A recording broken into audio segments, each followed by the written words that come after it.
Video को like and subscribe जरूर करें। पाठ 7 टिप टिपवा। आज हम क्या करेंगे? पाठ 7 टिप टिपवा। तो चलिए स्टार्ट करते हैं। एक थी बुढ़िया। कौन थी? एक बुढ़िया। उसका एक पोता था। पोता रोज रात में सोने से पहले दादी से कहानी सुनता। दादी रोज उसे तरह तरह की कहानियां सुनाती। एक दिन मूसलाधार बारिश हुई। ऐसी बारिश पहले कभी नहीं हुई थी। सारा गांव बारिश से परेशान था। बुढ़िया की झोपड़ी में पानी जगह जगह से टपक रहा था। Tip tip tip tip. इस बात से बेखबर पोता दादी की गोद में लेटा कहानी सुनने के लिए मचल रहा था। अब वो जो छोटा सा बच्चा था ना, पोता, उसको तो ये था बस दादी मुझे कहानी सुना दे, उसे और कुछ नहीं पता था, मचल रहा था। बुढ़िया खिंच कर बोली, अरे बचवा, का कहानी सुनाए? ई टिप टिपुआ से जान बचे तब ना। अब बुढ़िया जो थी बेचारी परेशान थी और गुस्से से बोली कि पहले इस पानी से तो बचा जाए, मैं कैसे कहानी सुनाऊं? पोता उठकर बैठ गया। उसने पूछा, दादी, ये टिप टिपुआ कौन है? टिप टिपुआ क्या शेर बाघ से भी बड़ा होता है? दादी छत से टपकते हुए पानी की तरफ देख कर बोली। अब दादी की छत से क्या टपक रहा था? पानी। और वो उसकी तरफ देखकर बोली, हाँ बचवा, ना शेरवा के डर, ना बघवा के डर, यानी कि ना तो शेर का डर ना बाघ का डर। डर तो डर टिपटिपुआ के डर, यानी कि अब इस टाइम हमारे को किसका डर है? पानी जो छत से छू रहा है। संयोग से मुसीबत का मारा एक बाघ बारिश से बचने के लिए झोपड़ी के पीछे बैठा था। अब क्या था कि एक जो बाघ था ना, वो भी बारिश से बचने के लिए झोपड़ी के पीछे बैठा था। बेचारा बाघ बारिश से घबराया हुआ था। बुढ़िया की बात सुनते ही वह और डर गया।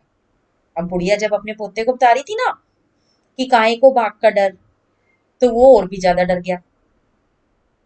अब वह टिप टिपुआ कौन सी बला है?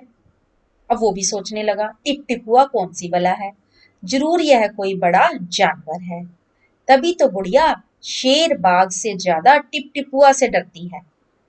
अब वो बाघ क्या सोच रहा है कि बुढ़िया शेर और बाघ की बजाय टिप टिपुआ से डरती है। इससे पहले कि बाहर आकर वह मुझ पर हमला करे, मुझे ही यहाँ से भाग जाना चाहिए। बाघ सोचने लगा, कहीं वो मेरे को मार मूर ना दे, मुझे ही भाग जाना चाहिए। बाघ ने ऐसा सोचा और झटपट वहां से दुम दबाकर भाग गया, यानी कि भाग चला। जिन्होंने सब्सक्राइब नहीं किया वो सब्सक्राइब और लाइक जरूर कर लें और घंटी का बटन दबाना ना भूलें, ताकि आपको और वीडियो भी मिलती रहे। चलिए आगे लेसन शुरू करते हैं। अब क्या हुआ था? बाघ भाग चुका है, तो हमारी कहानी आगे चल रही है। उसी गांव में एक धोबी रहता था। अब किसकी कहानी शुरू हो गई? धोबी की। उसी गांव में एक धोबी रहता था। धोबी कौन होता है? जो कपड़े प्रेस करता है या फिर लोगों के कपड़े धोता है, उसे धोबी कहते हैं। वह भी बारिश से परेशान था। आज सुबह से उसका गधा गायब था। सारा दिन वह बारिश में भीगता रहा और जगह जगह गधे को ढूंढता रहा, लेकिन वह कहीं नहीं मिला। तो धोबी का क्या गुम हो गया था? गधा। धोबी की पत्नी बोली, जाकर गांव के पंडित जी से क्यों नहीं पूछते? वे बड़े ज्ञानी हैं, आगे पीछे सबके हाल की उन्हें खबर रहती है। अब धोबी की पत्नी ने किससे पूछने के लिए कहा? पंडित से, कि वो बता सकते होंगे कि हमारा गधा कहाँ है। पत्नी की बात धोबी को जच गई, यानी कि धोबी को लगा ठीक कह रही है।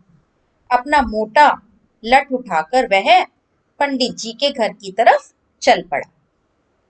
उसने देखा कि पंडित जी घर में जमा बारिश का पानी उलीच उलीच कर फेंक रहे थे, यानी कि निकाल रहे थे पंडित जी अपने घर में से पानी, क्योंकि उनके घर में पानी भर गया था। धोबी ने बेसब्री से पूछा, महाराज, मेरा गधा सुबह से नहीं मिल रहा है, जरा पोथी बाँचकर बताइए तो वह कहाँ है। अब पंडित से वो अपने गधे के बारे में पूछने लगा।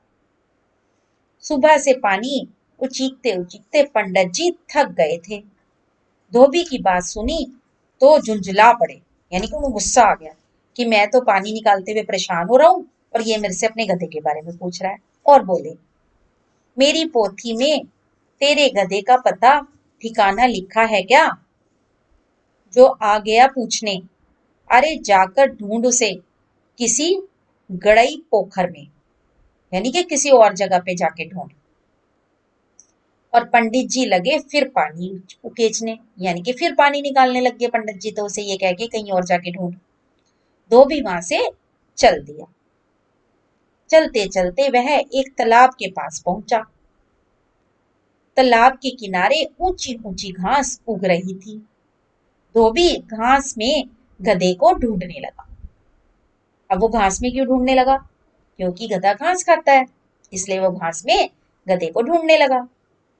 किस्मत का मारा बेचारा बाघ टिपटिपुआ के डर से वहीं घास में छिपा बैठा था। अब वो जहां पर वो अपने गधे को ढूंढ रहा था ना, और वहां पर ही बाघ, जो वो टिपटिपुआ की दादी बात कर रही थी ना, उसके डर के मारे वहां पर आके बैठ गया, छिप गया। धोबी को लगा कि बाघ ही उसका गधा है। उसने आव देखा ना ताव और लगा बाघ पर मोटा डंडा बरसाने, यानी कि वो अपना लठ था ना जो मोटा डंडा, उससे वो उसे मारने लगा। बेचारा बाघ इस अचानक हमले से एकदम घबरा गया। अब धोबी ने क्या सोच के मारा था उसे, बाघ को? उसने सोचा मेरा गधा है। बाघ ने मन ही मन सोचा, लगता है यही टिप टिप हुआ है। अब बाघ ने सोचा यही टिप टिप हुआ है, आखिर इसने मुझे ढूंढ ही लिया। अब अपनी जान बचानी है तो यह जो कहे चुपचाप करते जाओ। उसने सोचा अगर जो मुझे अपनी जान बचानी है तो ये आदमी जो टिप टिप हुआ है, जो कहेगा मुझे वही करना चाहिए। आज तूने बहुत परेशान किया है, मार मार कर मैं तेरा कचुम्बर निकाल दूंगा। ऐसा कहकर धोबी ने बाघ का कान पकड़ा और उसे खींचता हुआ घर की तरफ चला गया, यानी कि घर की तरफ चल दिया। अब उसे थोड़ा ना पता था कि मैंने गधे की बजाय बाघ को पकड़ रखा है। बाघ बिना चूं चपड़ किए भीगी बिल्ली बना धोबी के पीछे पीछे चल दिया। घर पहुंचकर धोबी ने बाघ को खूंटे से बांध दिया और सो गया। उसने बाघ को तो बांध दिया और अपने आप सो गया।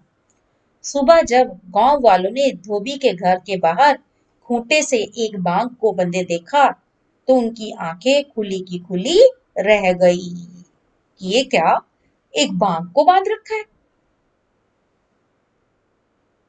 तो हम क्या करेंगे,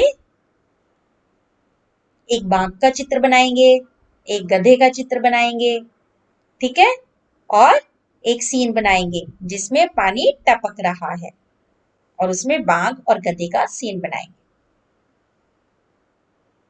वो भी 7 ही खोल रखे थे तुमने। धन्यवाद।